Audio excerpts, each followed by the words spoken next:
Shalom jemaat yang dikasihi Tuhan, sungguh satu sukacita kalau pada hari ini kita kembali boleh datang untuk beribadah kepada Tuhan. Baik Bapak Ibu jemaat yang bisa datang langsung untuk beribadah di gereja, ataupun jemaat yang beribadah di rumah secara online. Terlebih lagi saya bersukacita hari ini di mana saya melihat boleh lebih banyak lagi jemaat yang bisa datang ke gereja pada hari ini. Dan kita berdoa agar kondisi kedepannya semakin hari semakin baik hingga nanti kita akan bisa kembali beribadah seperti dulu di saat seperti sebelum pandemi. Amin. Puji Tuhan, biarlah setiap kita yang ada di sini boleh sungguh-sungguh mengikuti ibadah pada hari ini. Biarlah kita boleh mempersiapkan hati kita, pikiran kita hanya tertuju kepada Tuhan. Saya undang jemaat untuk bersama-sama mengambil saat teduh di hadapan Tuhan.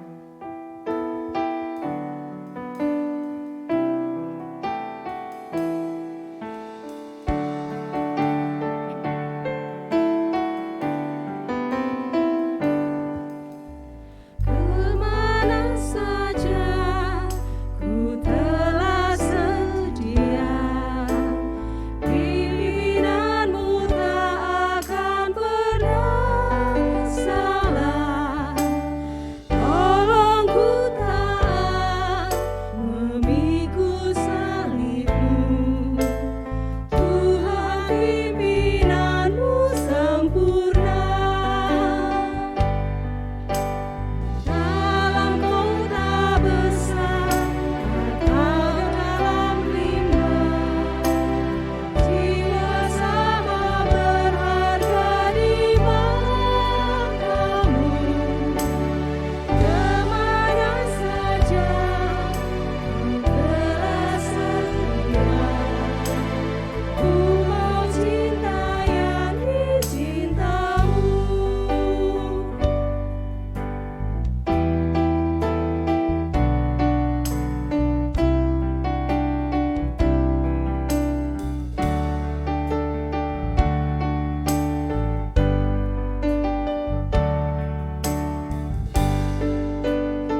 Shalom Bapak Ibu yang terkasih di dalam nama Tuhan.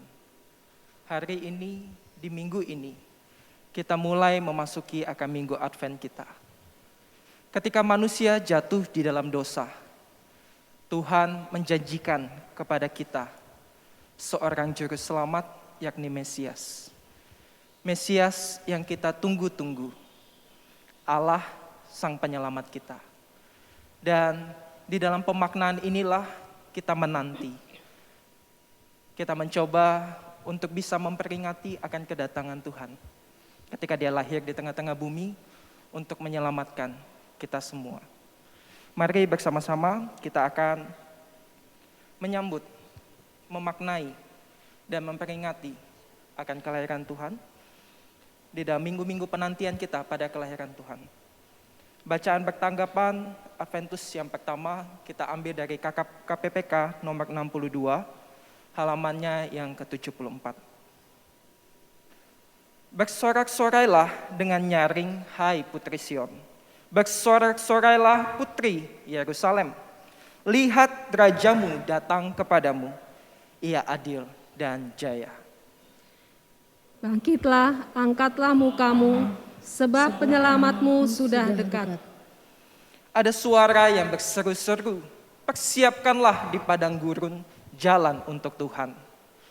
Luruskanlah di padang belantara jalan raya bagi Allah kita. Maka kemuliaan Tuhan akan dinyatakan. Lalu kata Maria, jiwaku muliakan Tuhan, dan hatiku bergembira karena Allah, juru selamatku. Lilin pertama akan dinyalakan dan mari bersama-sama kita mulai untuk bisa memaknai dan juga memperingati.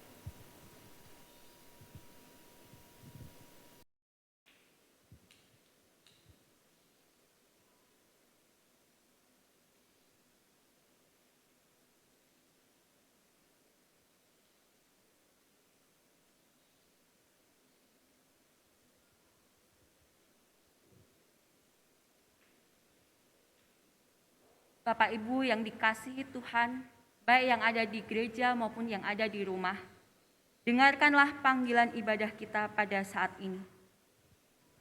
Ya Tuhan dan Allah kami, Engkau layak menerima puji-pujian dan hormat dan kuasa, sebab Engkau telah menciptakan segala sesuatu dan oleh karena kehendak-Mu semuanya itu ada dan diciptakan.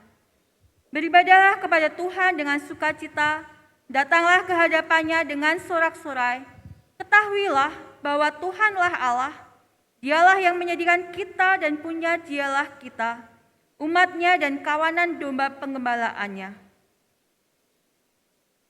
Saya undang Bapak Ibu untuk bangkit berdiri. Ibadah kita dimulai dengan satu pengakuan. Pertolongan kita adalah dalam nama Tuhan yang menjadikan langit dan bumi. Ibadah kita pada saat ini ditabiskan dalam nama Allah Bapa, Putra dan Roh Kudus. Kasih karunia, rahmat dan damai sejahtera dari Allah Bapa kita dan Kristus Yesus Tuhan kita dan persekutuan Roh Kudus menyertai saudara. Amin. Jemaat tetap berdiri. Langit menceritakan kemuliaan Allah dan cakrawala memberitakan pekerjaan tangannya. Sungguh Allah kita adalah Allah yang maha kuasa. Seisi dunia diciptakan untuk memuliakan namanya, termasuk kita sebagai umat pilihannya. Mari kita naikkan pujian kita kepadanya, kita tinggikan dan agungkan namanya. Biar seluruh bumi memuji kebesaran-Mu, biar yang bernafas memuji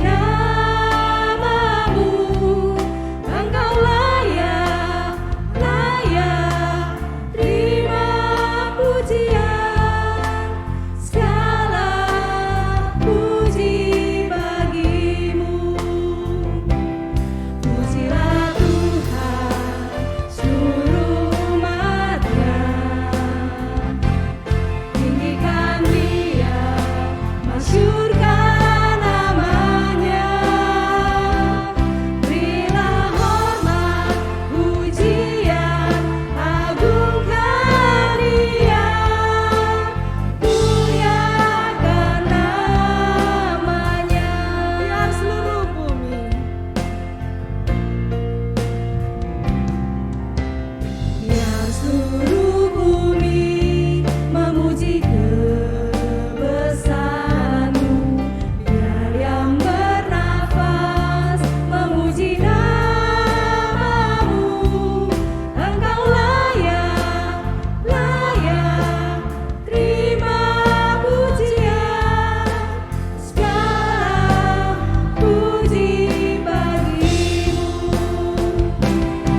silahkan duduk kembali.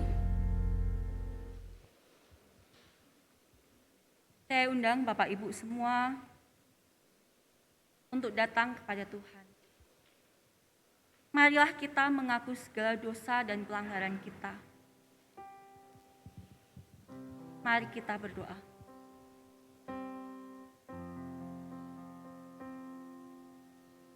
Lidikilah kami dan kenalah hati dan pikiran kami ya Tuhan. Tidak ada yang tertutup di hadapan-Mu Tuhan. Bagaimana kehidupan kami selama seminggu ini? Apa yang telah kami lakukan?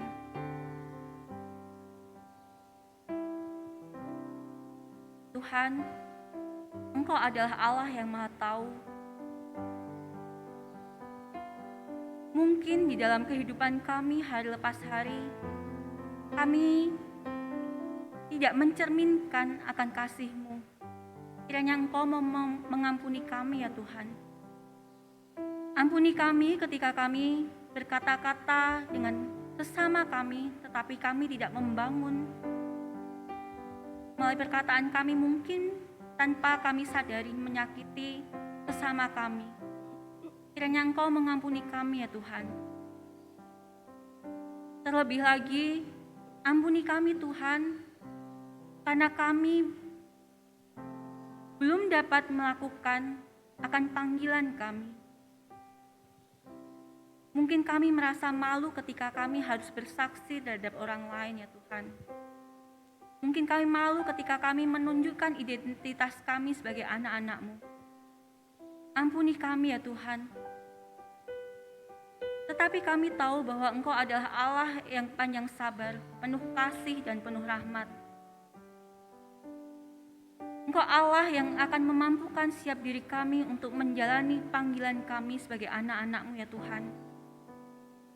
Biarlah kami mulai saat ini dan ke depannya, biarlah kami boleh menyaksikan akan kasih setia-Mu di dalam kehidupan kami.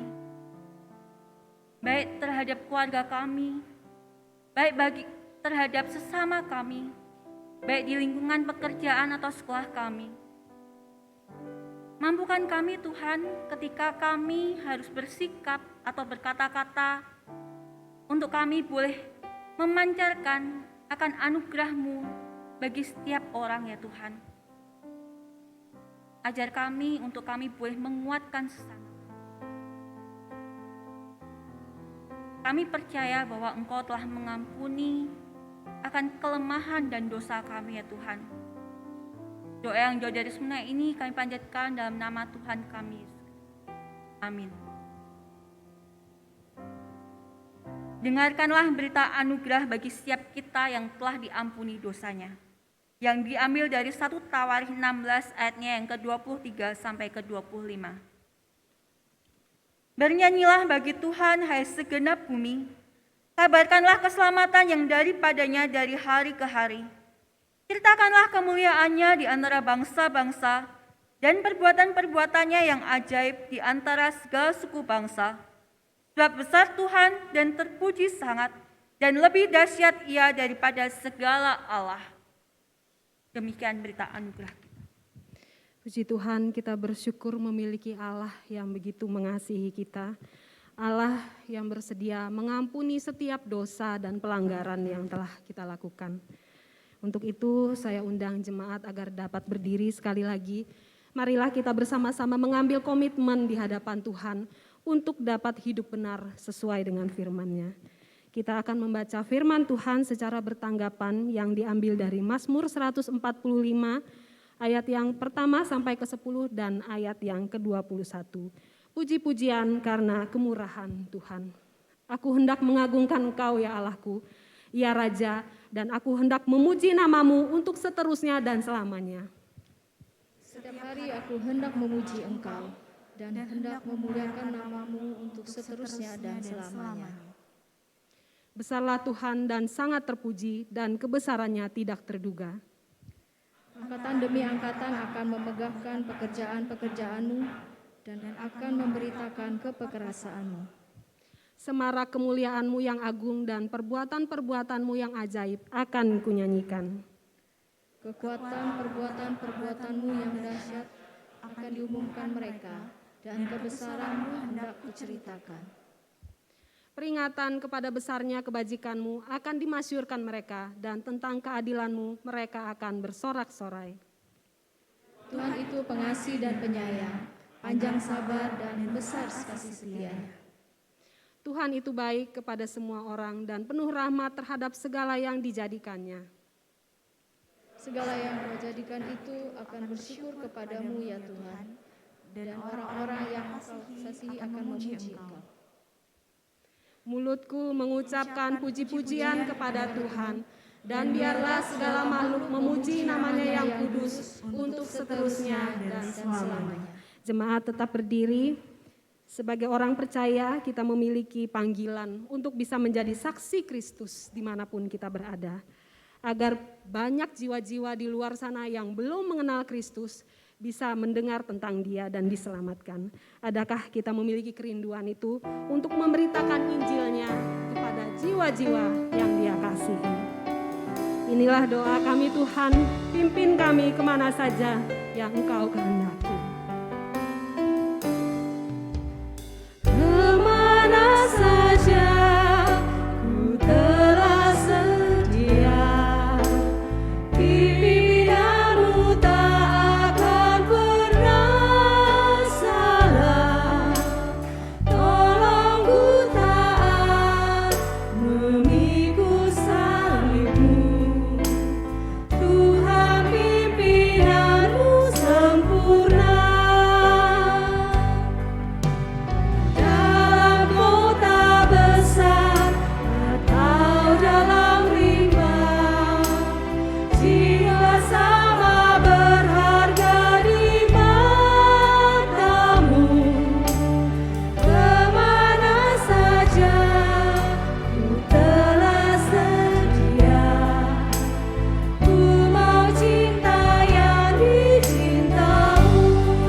Tolonglah kami ya Bapa di surga mengalami kasih karunia yang dari Tuhan, mengerti kedalaman isi hati-Mu, dan sepanjang hayat kami di dunia yang telah Tuhan percayakan, kami mau mempraktekkan satu nilai menyenangkan Tuhan dengan melihat orang lain di sekitar kami yang belum mempunyai keselamatan yang pasti.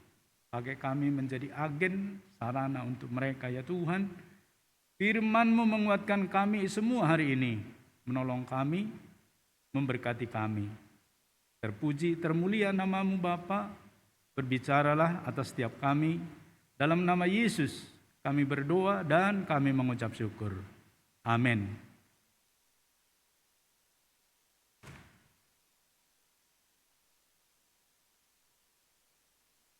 Bacaan firman Tuhan kepada kita pada hari ini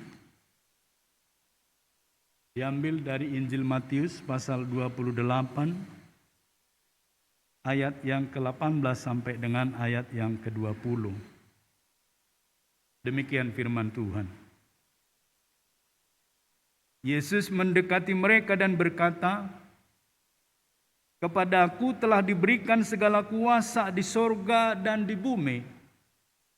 Karena itu pergilah, jadikanlah semua bangsa muridku dan baptislah mereka dalam nama Bapa dan Anak dan Roh Kudus.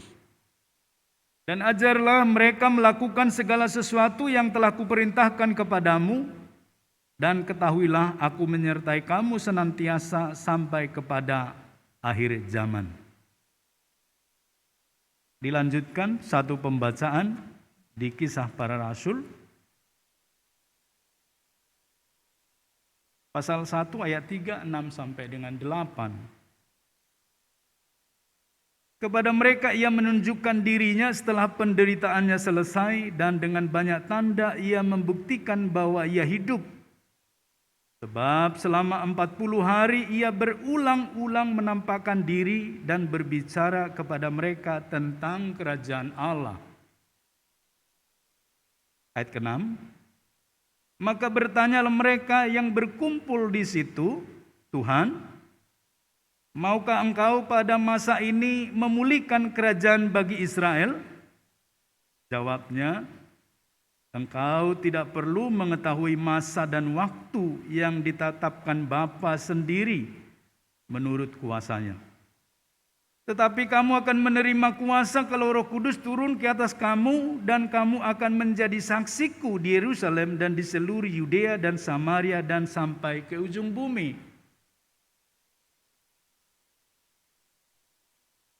Tetapi kamu akan menerima kuasa kalau Roh Kudus turun ke atas kamu, dan kamu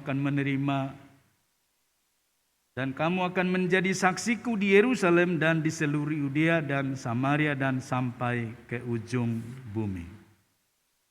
Sedemikian jauh pembacaan firman Tuhan ini, Bapak Ibu, saudaraku yang mengasihi Tuhan. Tentu yang berbahagia adalah setiap kita yang membaca, merenungkan, tetapi juga mempraktekkan firman Tuhan ini dalam hidup kita hari lepas hari. Haleluya. Dengan tema misi umat Allah. Bapak Ibu saudaraku, berbicara atau membahas, memahami tentang misi, kita diperhadapkan dengan satu kata, yaitu perjumpaan atau pertemuan. Secara umum Bapak Ibu saudaraku,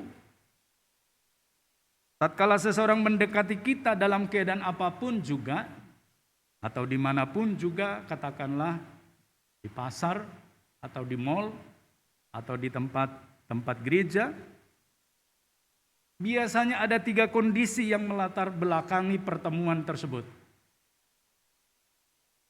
Ada yang pertama tidak mengenal kita, tetapi ingin kenalan dan menyampaikan sesuatu kepada kita. Pertemuan itu disebut dengan perjumpaan karena pesona atau tidak disengaja. Yang kedua, Bapak Ibu, orang itu tidak mengenal kita sama sekali. Dan juga tidak menyampaikan sesuatu. Wajar karena belum mengenal. Pertemuan itu disebut dengan pertemuan yang keliru, salah alamat, atau salah orang. Acap kali kita mengalami hal yang demikian. Yang ketiga, Bapak Ibu saudaraku, orang itu mengenal kita dan ingin menyampaikan sesuatu kepada kita. Dari jauh kita sudah mengenal dia. Pertemuan itu pasti pertemuan yang bersahabat, akrab, hangat, dan penuh dengan nilai-nilai persahabatan. Bukan saja karena kita mengenal, tapi karena kita mempunyai sesuatu persahabatan dengan dia. Dan rasa-rasanya panjang waktu yang dibutuhkan itu teramat-amat kurang bagi kita kalau sudah bertemu. Khususnya seperti ini Bapak Ibu, sekian lama pandemik kita tidak bisa bertatap muka beribadah bersama secara komunal di gereja, di rumah ibadah. Karena kita diantar melalui streaming selama ini. Lalu ketika melihat, jangankan melihat orangnya, melihat sepeda motornya, melihat mobilnya saja kita udah tahu, dan kita ingin bersahabat dan berbicara panjang lebar dengan dia. Itulah buktinya kita bersahabat. Perjumpaan yang ketiga itu Bapak Ibu hangat dan penuh dengan nilai-nilai persahabatan karena kita mengenal Dia. Kata kuncinya Bapak Ibu, mengenal. Kondisi mendekati dan berkata seperti itu sesuatu yang menyenangkan kepada kita. Tidak terbayangkan bagi kita Bapak Ibu, ada sahabat kita dari jauh melambai-lambai, tapi kemudian sesudah dekat dia melengos begitu saja dan tidak berkata apa-apa, menimbulkan tanda tanya bagi kita. Tetapi sahabat itu biasanya mendekati kita atau saling mendekati dan berkata, ada sesuatu yang mau disampaikan. Dan kondisi itulah yang kita baca dari pembacaan firman Tuhan tadi Bapak Ibu, dari 2 nats itu. Tuhan Yesus mendekati murid-murid dan orang banyak. Dan berkata kepada mereka, tidak seperti pertemuan pertama dan yang kedua, tidak mengenal atau mengenal tapi tidak menyampaikan sesuatu. Dan seperti yang dialami manusia secara umum terjadi juga seperti yang telah dipraktekkan oleh Tuhan kita Yesus Kristus.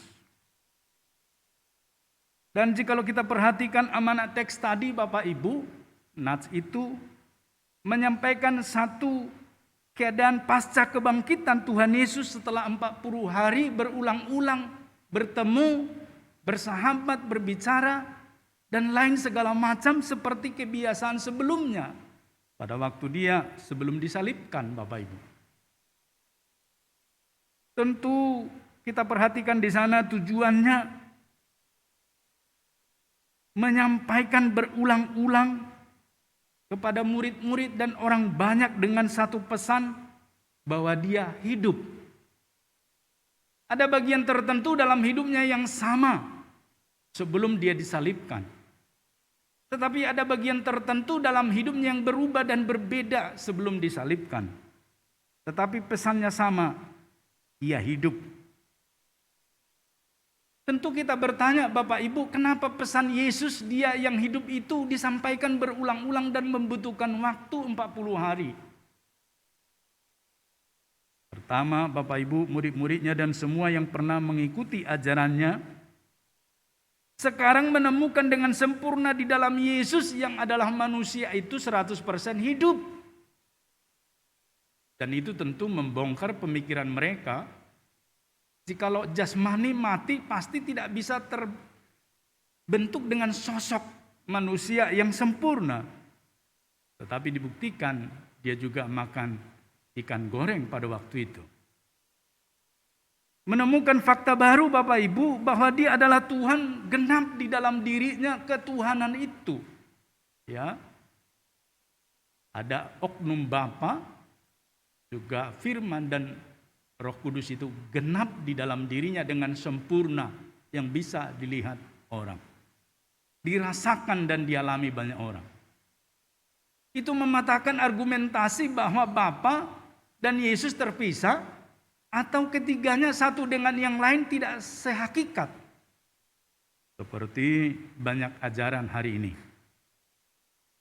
Jangan terkejut di dalam media-media sekarang ini. Banyak sekali ajaran Dwitunggal. Yaitu Bapa dengan Roh Kudus. Yesus manusia sederajat lebih rendah daripada oknum Allah, Bapa dan Roh Kudus. Lihatlah di YouTube yang bersebaran itu Bapak Ibu. Itulah sebabnya kepada kita warga gereja diajarkan pada bagian ini, ia hidup tetapi sempurna. Tentu kalau untuk menyatakan dia hidup tidak memerlukan waktu 40 hari. Dia hanya membutuhkan waktu sepersekian menit saja menyatakan dia hidup, dunia pasti tahu sebab dia adalah Allah. Tetapi secara natur kemanusiaan dia membutuhkan waktu 40 hari supaya mereka dapat melihat sesungguhnya Yesus adalah manusia sejati. Dan yang kedua Bapak Ibu, ahli-ahli Taurat dan penguasa menemukan bahwa Tuhan Yesus memiliki kerajaan yang bukan datang dari dunia ini ternyata. Kan sebelumnya dengan percakapan dengan Pontius Pilatus bertanya, apakah engkau seorang raja? Tuhan Yesus menjawab, aku memang raja, engkau sendiri menyatakannya. Tetapi kerajaanku bukan dari dunia ini. Jikalau kerajaanku dari dunia ini, hamba-hambaku pasti akan melawan dan tidak menyerahkan aku ke tangan orang Israel, ahli-ahli Taurat. Itu sebabnya Bapak Ibu, saudaraku, penampakan diri ini menunjukkan bahwa Yesus memiliki satu kerajaan, bahwa dia adalah raja yang tidak dibatasi oleh ruang, waktu, dan gerak.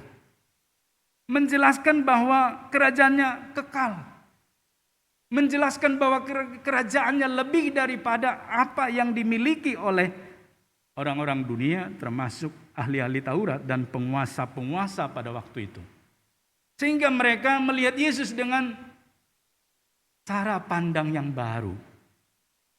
Bapak Ibu, dari kedua argumentasi ini kelihatan sekali bahwa topik dia hidup itu membungkam pemahaman yang keliru dari orang-orang Yahudi yang tidak sependapat dengan dia dalam kerajaan sorga. Orang Yahudi pada umumnya menginginkan Yesus itu mengangkat pedang bersama-sama seperti Makabe sebelumnya mengusir penjajah Romawi. Tetapi Yesus tidak memperlakukan itu, Bapak Ibu, saudaraku. Tidak mempraktekkan itu. Itulah sebabnya di dalam teks tadi kelihatan sekali pada hari yang ke-40 setelah Tuhan Yesus bersama dengan murid-murid dan berulang-ulang menampakkan diri, tibalah saatnya mereka harus berpisah. Tuhan Yesus kembali ke surga dan perpisahan ini adalah perpisahan delegasi. Sama seperti hari ini Bapak Ibu, dalam beberapa aspek kita terpisah dengan Tuhan, tetapi dalam beberapa aspek kita tidak bisa dipisahkan dengan Tuhan, oleh karena itu dia memberikan delegasi. Berarti mulai masuk kepada isi hati Tuhan, yaitu misi, Bapak Ibu. Kita semakin mengerti berbicara tentang misi, berarti berbicara tentang isi hati Tuhan itu sendiri. Bukan dibuat-buat atau didesain oleh murid-murid supaya lebih banyak pengikut Kristus, bukan, tapi isi hati Tuhan. Dan yang ketiga, untuk merayakan perpisahan secara jasmani yang disebut dengan pendelegasian tersebut, Tuhan Yesus membawa murid-murid 11 orang. Sebab satu sudah gugur, sudah tidak lulus ke Galilea. Itu disebut di ayat 16. Mengingatkan bahwa Tuhan Yesus secara jasmani adalah orang Galilea. Dan pemanggilan murid-murid juga dimulai dari Galilea. Berarti pada bagian ini, nats ini Bapak Ibu berbicara tentang sesuatu yang mengingatkan mereka tentang sejarah. Semakin kita dituntun melalui nats ini Bapak Ibu, bahwa berarti Tuhan Yesus tidak akan membuat kita menjadi orang yang lupa diri dengan sejarah. Itulah sebabnya berbicara tentang pelayanan hari ini, berbicara tentang mengasihi orang, bukan ujuk-ujuk baru. Tetapi sudah ada sejarahnya dari masa lampau sampai dengan ke masa kini. Sehingga ketika kita mulai mengasihi orang, ada satu esensi sejarah yang tidak bisa kita lupakan. Bahwa orang-orang yang dahulu mengasihi, juga kita, maka kita mengenal Tuhan Yesus. Amin Bapak Ibu. Kan karena ada orang yang mengasihi Tuhan, dalam sejarah hidup kita, menuntun kita sampai menjadi orang yang percaya. Dan itu adalah bagian dari misi itu. Jikalau tidak ada orang yang pergi, Bapak Ibu saudaraku, kita bersama dengan banyak orang lain lagi sedang menuju kepada kekekalan juga. Tetapi disebut dengan kematian kekekalan. Sedang antri menuju kepada kematian. Syukurlah di tengah jalan itu Tuhan mengangkat kita. Melalui sejarah orang-orang tertentu yang dipercayakan membawa kita kepada Kristus. Dan teks ini mengajarkan kita hari ini, kita jangan sekali-kali melupakan sejarah orang yang telah dipakai Tuhan membawa kita kepada Kristus. Demikian juga sejarah itu akan terus berlanjut kepada orang lain melalui kita. Dan untuk merayakan perpisahan itu Bapak Ibu, Ketika dipanggil di Galilea, Tuhan Yesus mendeklarasikan pernyataan agung yang disebut dengan istilah amanat agung. Isinya tentang kuasa Kristus sebagai Tuhan atau Kurios, pemilik semesta alam, ayat ke-18, dan memberikan mandat pengutusan. Satu mandat Bapak Ibu yang diberikan kepada orang-orang yang dipercayakan, ayat 19, yaitu pergi untuk menjadikan semua bangsa murid dan membaptis dalam nama Bapa, Anak, dan Roh Kudus, serta melakukan pengajaran. Di ayat ke-20 disebut dengan penyertaan pemeliharaan Tuhan Allah yang berdaulat. Nah, Bapak Ibu saudaraku yang mengasihi Tuhan, dengan kondisi teks yang seperti itu berbicara kepada kita, kita melihat hari ini dari sisi bagaimana Tuhan mendekati orang banyak atau murid-murid itu dengan orang banyak yang mengikuti dia, lalu berkata kepada mereka. Inilah rekonstruksinya Bapak Ibu. Biasanya kalau kita mendekati seseorang kan karena kita ada keperluan. Apalagi setelah bertemu kita berbicara kepada dia, berarti lebih perlu lagi. Kebayang gak Bapak Ibu saudaraku, Tuhan Yesus berkata demikian kepada murid-murid. Dan Bapak Ibu, mengapa misi pemberitaan Injil, penginjilan pribadi, menyatakan kasih karunia seperti yang kita alami tidak sampai kepada orang lain?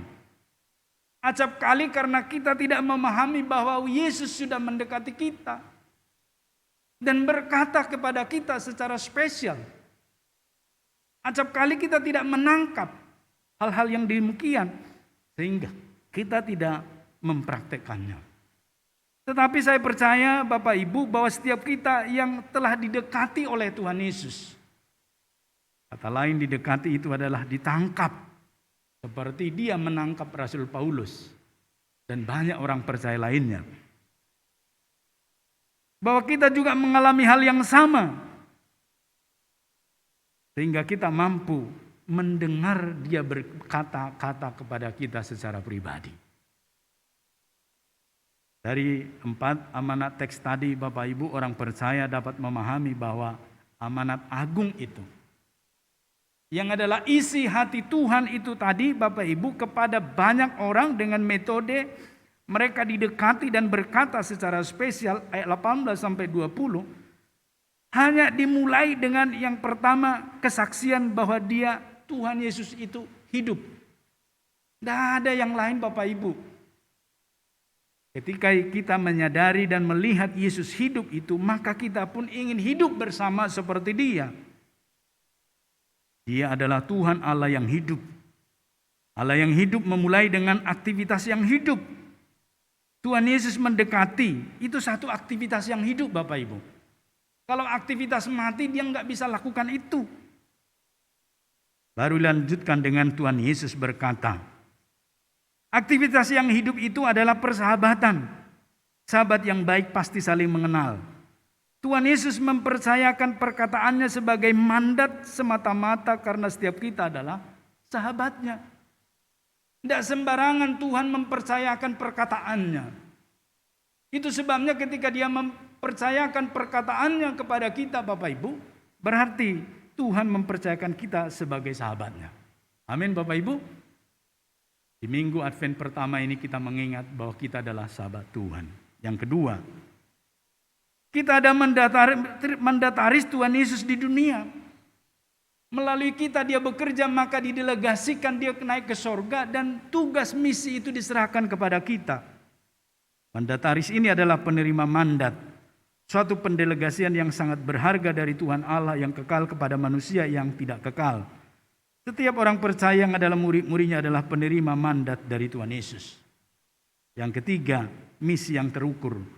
Artinya Tuhan Yesus secara jasmani memahami bahwa aktivitas pergi menjadikan semua bangsa murid dan membaptis mereka sampai menjadi muridnya, ayat 19-20 adalah kegiatan yang terukur, bisa dilakukan. Dan kita hasilnya. Maka ketika kita mempraktekkan kepada orang lain, itu adalah satu kegiatan yang terus-menerus dalam penyertaan Tuhan. Sehingga semua misi yang sedang terjadi dalam misi tubuh Kristus ini dapat terjadi dengan pertolongan Dia. Dan yang keempat, Bapak Ibu, kuasa dalam berbuat kebenaran. Ada satu statement yang mengatakan semua orang bisa berbuat baik tetapi belum tentu bisa berbuat kebenaran. Itu benar. Fakta membuktikan banyak orang bisa mampu dan sedang berbuat baik tetapi belum tentu dia berbuat kebenaran.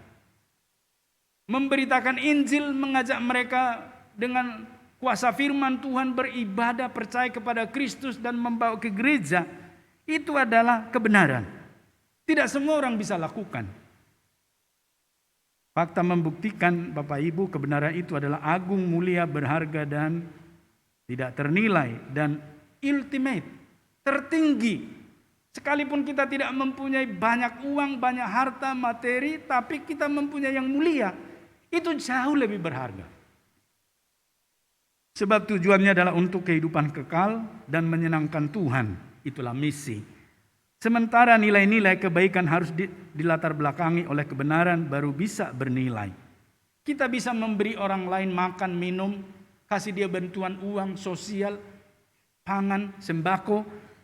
Tetapi di atas itu semua Bapak Ibu yang melatar belakanginya harus kebenaran agar mereka bertemu dengan Kristus. Aktivitas itulah yang disebut dengan misi, yaitu isi hati Tuhan Allah. Apa aplikasinya kepada kita Bapak Ibu? Motif dari Tuhan Allah untuk misinya adalah keinginannya agar semua manusia diselamatkan. Dalam 1 Timotius 2 ayat 3 dan 4 disebutkan itulah yang baik dan yang berkenan kepada Allah, Juru Selamat kita, yang menghendaki supaya semua orang diselamatkan dan memperoleh pengetahuan akan kebenaran. Jadi kehendak Tuhan Yesus adalah supaya semua orang diselamatkan. Bagaimana caranya? Murid-murid telah didelegasikan dan tugas itu sampai kepada kita hari ini.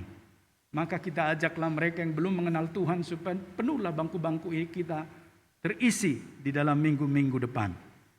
1 Korintus 9 ayat 16. Karena jika aku memberitakan Injil, aku tidak mempunyai alasan untuk memegahkan diri. Sebab itu adalah keharusan bagiku. Ada kalimat di bawahnya Bapak Ibu.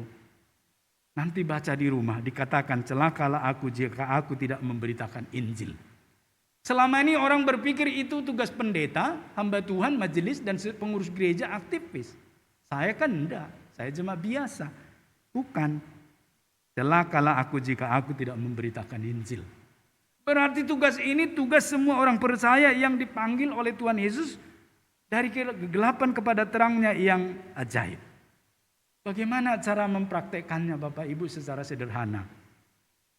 Di dalam penutup khotbah ini saya mengutip seorang yang sudah almarhum bernama Horace Bushnell. Dia berkata misi itu dimulai dari keinginan hati Tuhan. Ada enggak keinginan kita si A, si B, si C yang kita kenal selamat? Dan yang terakhir, itu hidup dalam lingkup keluarga. Mari kita hari ini dalam minggu Advent ini menjelang Natal, kita melihat anggota keluarga kita apakah masih ada yang belum di dalam Tuhan. Atau mereka hari-hari ini goncang karena pandemik ini dalam usaha bisnis pekerjaan mereka. Kita ditugaskan Tuhan bermisi kepada mereka dalam lingkup keluarga. Supaya mereka kokoh di dalam Tuhan. Mari Bapak Ibu jemaat yang mengasihi Tuhan, kita tekun dan memiliki hati seperti isi hati Tuhan. Dan Tuhan menolong kita karena Dia telah memberikan misinya kepada kita. Amin, kita berdoa. Kami mengucap syukur dan berterima kasih Bapa, firman-Mu mengingatkan kami bahwa isi hati-Mu supaya orang lain diselamatkan. Pakai kami, khususnya di dalam minggu-minggu Advent ini, menjelang Natal satu berita sukacita yang kami bawa ke tengah dunia. Kami ingin beritakan kepada mereka yang hari-hari ini mengalami pergumulan-pergumulan berat atau belum mengenal Engkau, tolonglah mereka Bapa, supaya mereka mengenal Engkau secara luar biasa. Dalam nama Yesus kami mengucap syukur dan kami berdoa. Amin. Amin. Puji Tuhan, kita telah menerima firman Tuhan yang telah disampaikan oleh Bapak Pendeta James Damanik dari Gereja Metodis Indonesia. Biarlah oleh firman Tuhan yang telah kita dengar, boleh kembali mengorbankan semangat kita untuk memberitakan Injil dimanapun kita berada. Saya undang jemaat untuk berdiri sekali lagi, saatnya bagi kita untuk menyatakan pengakuan iman kita yang tertuang di dalam pengakuan iman rasuli. Mari dengan suara lantang kita nyatakan bersama-sama. Aku percaya kepada Allah, Bapa yang Maha Kuasa, Khalik langit dan bumi, dan kepada Yesus Kristus anaknya yang tunggal Tuhan kita, yang dikandung daripada Roh Kudus, lahir dari anak darah Maria, yang menderita sengsara di bawah pemerintahan Pontius Pilatus, disalibkan, mati dan dikuburkan, turun ke dalam kerajaan maut. Pada hari yang ketiga, bangkit pula dari antara orang mati, naik ke surga, duduk di sebelah kanan Allah, Bapa yang Maha Kuasa. Dan dari sana ia akan datang untuk menghakimi orang yang hidup dan yang mati. Aku percaya kepada Roh Kudus, gereja yang kudus dan am, persekutuan orang kudus, ampunan dosa, kebangkitan orang mati, dan hidup yang kekal. Amin. Jemaat dipersilahkan duduk kembali. Saatnya bagi kita untuk membawa persembahan kita ke hadapan Tuhan. Jemaat sekalian, baik yang ada di sini maupun yang ada di rumah, dapat memberikan persembahan melalui transfer ke rekening gereja yang ada di Bank Danamon atau Bank BCA, atau bisa juga melalui aplikasi online dengan cara memindai QR Code atau barcode. Bagi Bapak Ibu yang ada di gereja, barcode-nya tersedia di kursi masing-masing, sedangkan bagi jemaat yang ada di rumah bisa melihat kodenya di media yang Bapak Ibu gunakan untuk streaming ibadah online. Dan pada hari ini kita juga akan memberikan persembahan untuk Natal. Untuk persembahan Natal ini diharapkan Bapak Ibu dapat menambahkan senilai Rp25 pada jumlah persembahan yang Bapak Ibu berikan, agar nanti bisa dibedakan persembahan untuk kas gereja dan untuk persembahan Natal. Sedangkan untuk anggaran Natal gereja kita bisa lihat di warta gereja online yang telah dibagikan melalui GKKA Center. Sebelum persembahan dijalankan, saya akan membacakan firman Tuhan yang terdapat di dalam 1 Tawarik 29 ayat yang ke-9. Bangsa itu bersukacita karena kerelaan mereka masing-masing, sebab dengan tulus hati mereka memberikan persembahan sukarela kepada Tuhan. Marilah kita memberi dengan penuh sukacita.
Sama-sama berdiri, marilah dengan penuh sukacita kita nyanyikan pujian ini. Kita dipilih dari umatnya. Kita telah dipilih. Kita dipilih dan dikuduskannya, membawa kemuliaan hanya bagi Dia. Terimalah kemuliaan.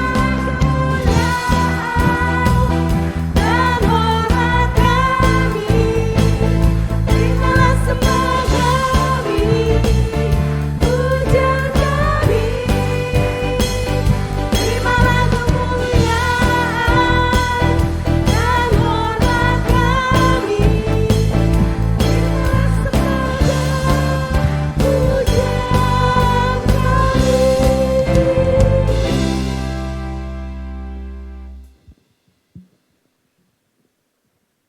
saya ajak Bapak Ibu semua untuk membawa persembahan kita di dalam doa. Dan kita akan lanjutkan dengan doa syafaat. Mari kita berdoa.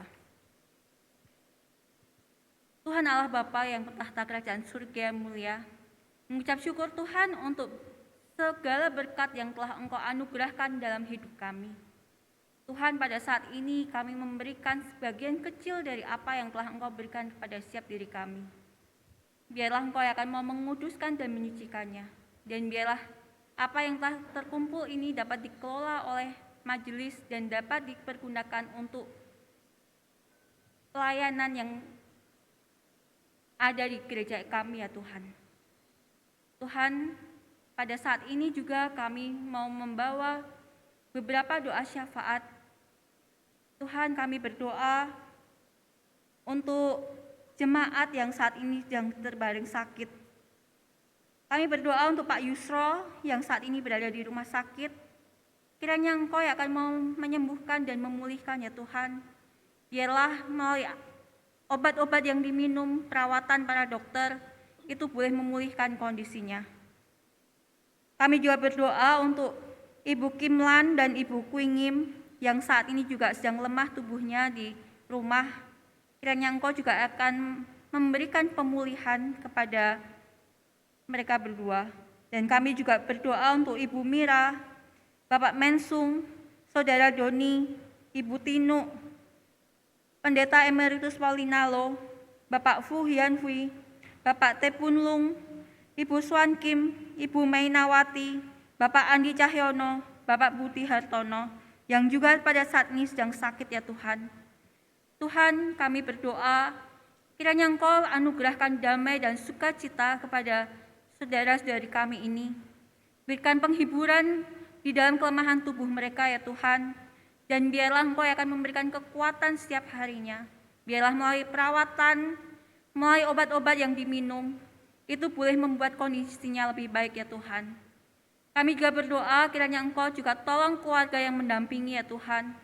Berikan kekuatan dan juga penghiburan. Dan biarlah keluarga dari jemaat kami ini yang sedang sakit juga boleh mendukung, boleh memberikan kekuatan bagi keluarganya juga ya Tuhan. Kami juga berdoa untuk saudara-saudari kami yang dalam minggu ini berulang tahun. Kami berdoa untuk Bapak Kris Imanu, Ibu Linawati, Saudari Flora, Bapak Lukman Iskandar, Evangelis Novi Daud,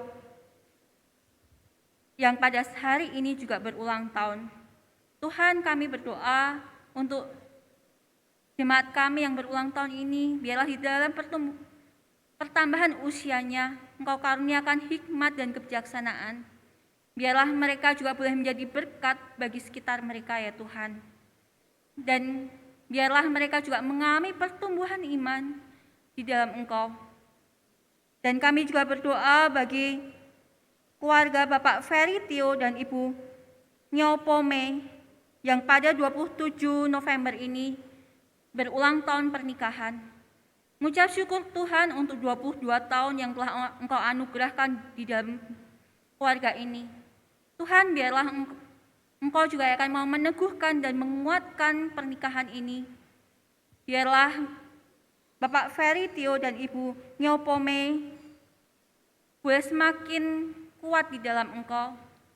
Sertai juga anak-anak mereka ya Tuhan. Biarlah mereka boleh dididik untuk semakin mengenal Engkau. Biarlah keluarga ini boleh menjadi berkat bagi sekeliling mereka juga ya Tuhan. Kami juga berdoa bagi pemerintahan kami yang pada saat ini menghadapi tantangan perekonomian ketika dunia mulai mengalami krisis. Mengucap syukur Tuhan untuk stabilitas perekonomian yang masih bisa dipertahankan untuk bangsa Indonesia.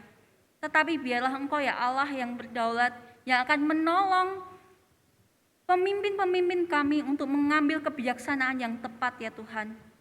Tuhan, kami juga berdoa mungkin pada saat ini ketika rancangan untuk kenaikan gaji UMR itu sedang dibicarakan, biarlah Engkau juga akan mau memegang kendali semuanya Tuhan.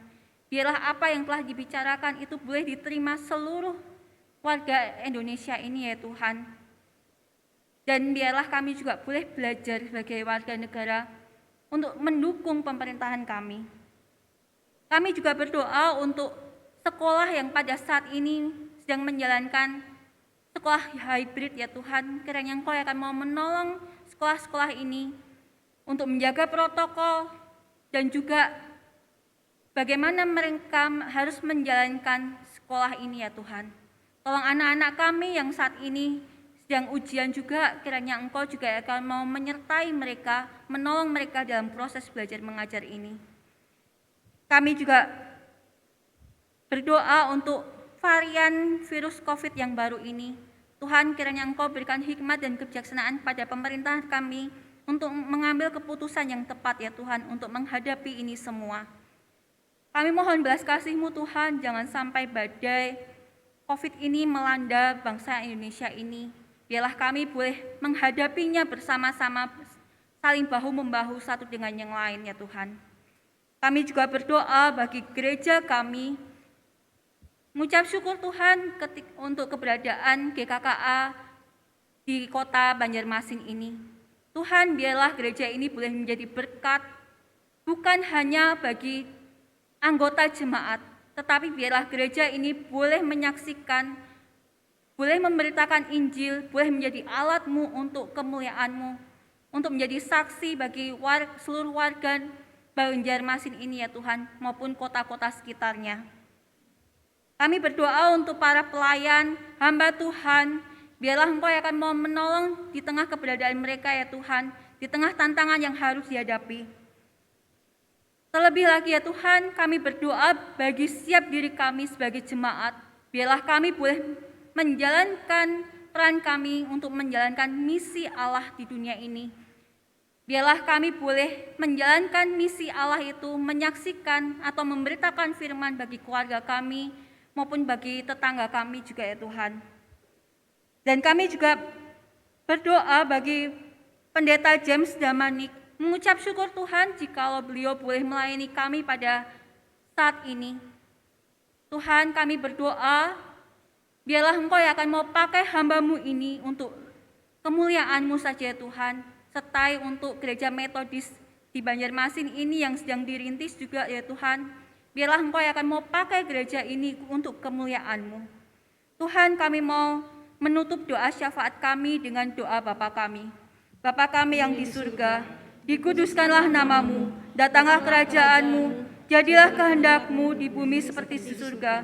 Berikanlah kami pada hari ini makanan kami yang secukupnya, dan ampunilah kami akan kesalahan kami, seperti kami juga mengampuni orang yang bersalah kepada kami.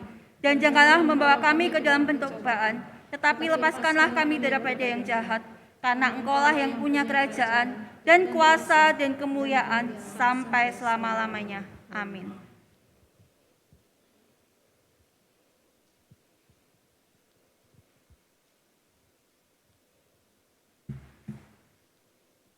Arahkanlah hatimu kepada Tuhan.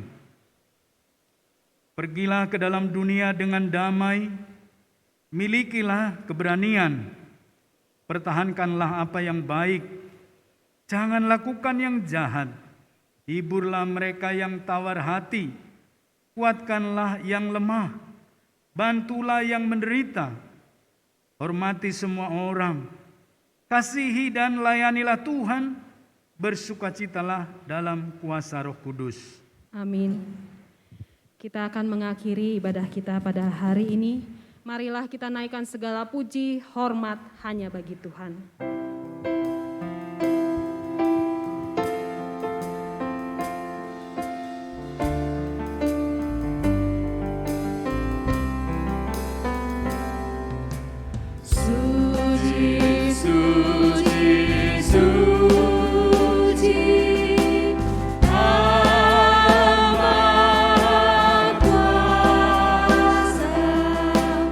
Kami di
ibadah kita.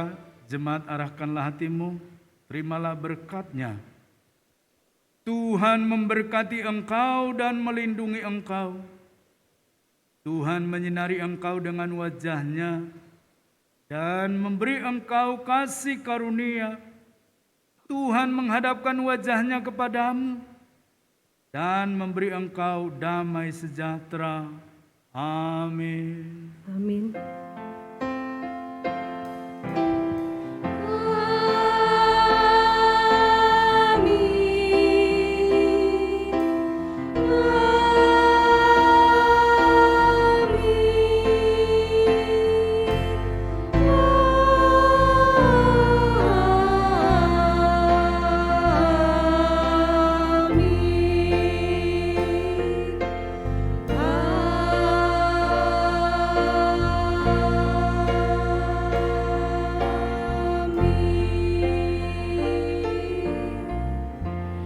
Ibadah kita telah selesai, jemaat dipersilahkan duduk kembali dan mengambil saat teduh.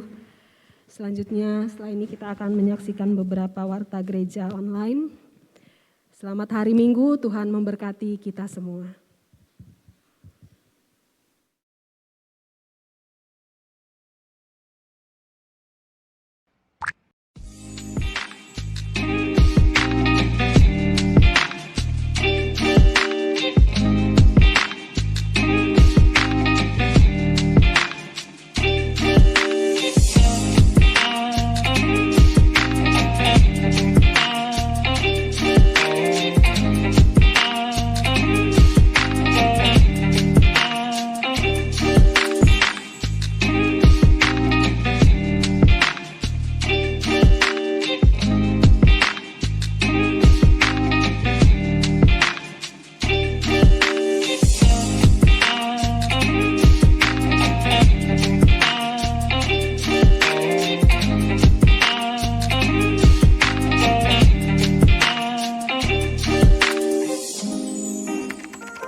sepenuh hati menghamba, serahkan diri, kena